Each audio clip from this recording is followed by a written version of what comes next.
I will say respectfully, Kyler Murray would be a dumbass if he goes to the Jets. He would be. It's a stupid decision. Unless the Jets offer him an exorbitant amount of money and he's just going simply for the money, then that's the only way that you can even somewhat justify it. But at this stage of Kyler's career, he's made money. It's about situation. It's about retribution. It's about making sure everybody understands how great of a talent you are. Going to the Jets completely ruins any chance of that. Yeah. That's just a reality. So if he goes to the Jets, it would be a massive mistake. It's Minnesota or bust, in my opinion. Indianapolis is in it too, because I think that Indianapolis, for one, putting the transition tag on Daniel Jones was ridiculous. You prioritize Daniel Jones over Alec Pierce. I think that's crazy. Especially when the quarterback just got injured and their season died. Why is that ridiculous? Because he's not a long-term answer at quarterback. It's a transition tag. It's 1 year. Transition tag means that it's for $37 million, by the way. $37 million is a lot of money. I understand. $37 million for a quarterback that had less than half of good production. It's cheaper than the tag, right? It's cheaper than the tag. $43 million for the franchise tag, $6 million difference. But at $37 million, I'd rather give Kyler that. At $37 million, at a price point of that, why? Because Kyler's better than Daniel Jones. Off last season, Daniel Jones was, when he was healthy, one of the best quarterbacks last year. Kyler Murray in that system runs it better than Daniel Jones. What can make you say that? Jacoby just went in there and played better than Kyler did. No, he didn't. He put up better volume numbers because they were constantly down in games. Now this is the situation. Now this is the conversation. But during the season, you were very passionate. Jacoby looked better than Kyler. Over the last 2 years, Kyler Murray in total has been 15th in QBR and then 15th in EPA for dropback. He's promoting Kyler Murray. Kyler Murray's floor is an average starting quarterback, and since 2022, the Cardinals have been 3-24 when he doesn't play. Hey. So to me, I look at Kyler and say Arizona's a situation that he had to uplift. Do I think he is worth the contract that he got? No. It was a botch of a contract. There was a lot of different clauses, and I think the certainty that we have now is Kyler is not a game-breaking franchise quarterback that warrants getting paid that type of money that can uplift the roster. But going to Indianapolis with a really good offensive line, with a system in Shane Steichen's system that's going to be RPO reliant, it's going to be a lot of short passes, occasional deep balls. I just look at what Kyler has done in his career, his body of work, and yeah, Daniel Jones coming off an Achilles injury, I would prefer Kyler. Now, if Daniel Jones played an entire full season and was really good, then I think it's a conversation. Daniel Jones knows the system. He's been here. He's not coming off a career-threatening injury. We can roll with him. But a quarterback of Kyler's caliber, and you're sticking with Daniel Jones, I think that's a mistake. K1 also has an ACL injury history on his name, They're too. both a bit of a black box. Because you put up the numbers for Kyler Murray just a few days ago, how inaccurate he's been. I think you're not taking into account Kyler's injury history. Is he the same athlete that he has been in years past when he did look like a franchise caliber player? He's smaller. He doesn't throw over the field, middle of the field as well as Daniel Jones. When Daniel Jones was healthy, this was one of the best offenses in football. And again, it was a 10-week sample. When's the last time Kyler Murray's been healthy for 10 weeks? It's a good question. Like that? Don't get Daniel Jones has his own issues. The Achilles is obviously brutal. He's had multiple years of being a bad quarterback objectively. Yes. But I think him and Kyler Murray, I think it's a toss-up. And the fact that Daniel Jones showed that this could be an elite offense under him, I think I would just take that. That's what it is. He has rapport with the team. He has rapport with the team. That's why they place the transition tag on him. But those type of moves are how you lose high-level talent. Alec Pierce was the best receiver on that team. He's about to leave because they prioritize Daniel Jones over him. What if they let Daniel Jones walk? Yes, he is.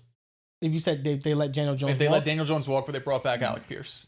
I just didn't. I feel like it would have been better because there would have been more quarterback options they can pick from. There's a lot of quarterbacks available this offseason that I think could have given them some serviceable production. But the big thing is that the transition tag is supposed to prevent your current quarterback signing a long-term deal with another franchise. Yeah. Maybe the Colts know something I don't. And maybe there's teams itching to bring in Daniel Jones on a multi-year deal. But I don't think that Daniel Jones off an Achilles injury was going to get any sort of long-term 2-year contract. So they put the transition tag on him for no reason when I don't think they're bidding against anybody else. And that's my issue with it. Yeah, you might be right. You might be right, but it's a risk you're taking because if you don't, then your only options are going to be Anthony Richardson, whatever quarterback you bring in.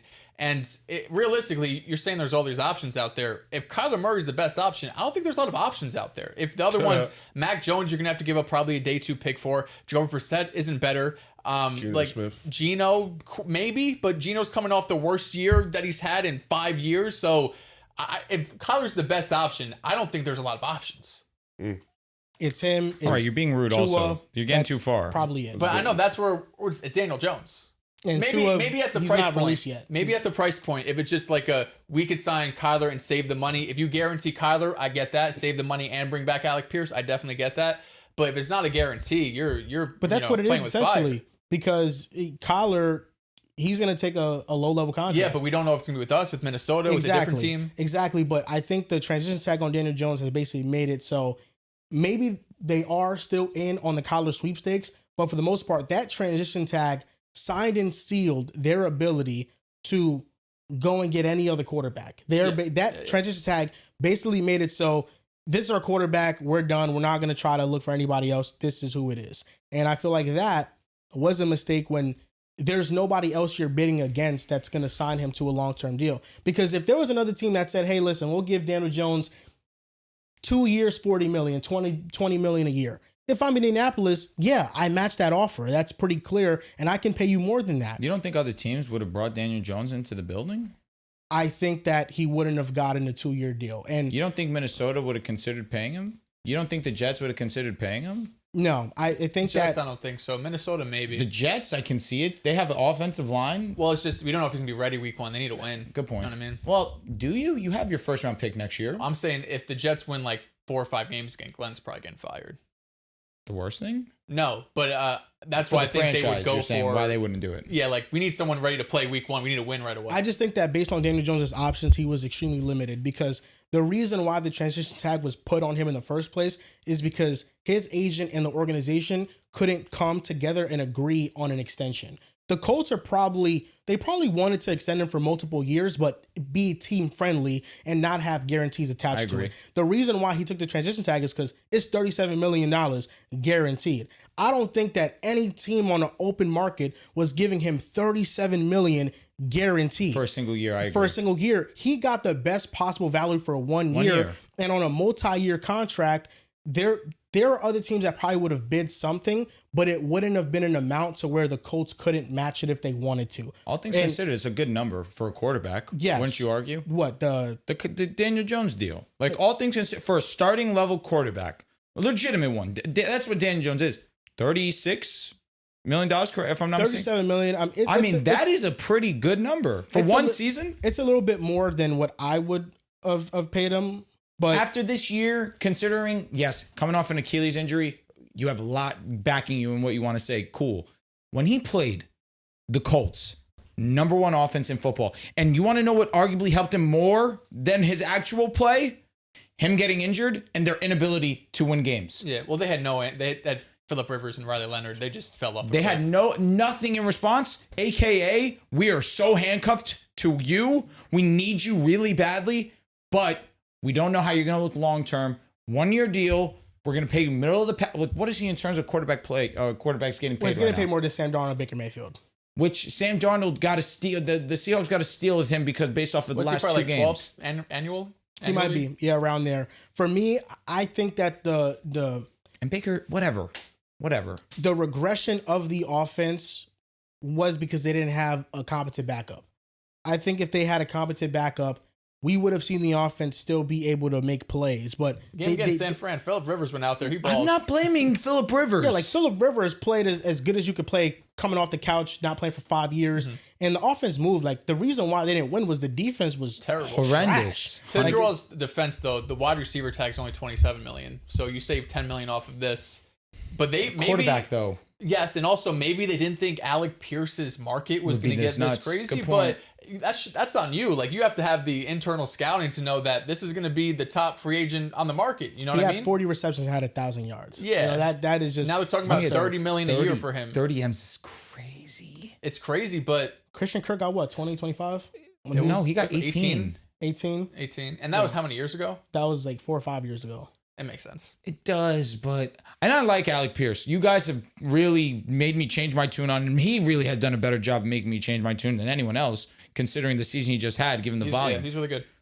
30. Garrett's getting like 33 or some shit. 30. Yeah, I mean, the wide receiver market is heightening every year. It's like deserves to be. It's a premium position. Like, what's Dobbs going to get? 18, 20? Dobbs is going to get a smooth 15. Smooth 15. I'll be honest, that's a contract I'm willing to give. Yeah, Dobbs is a good receiver. I really wouldn't mind Dobbs in Denver. Yeah.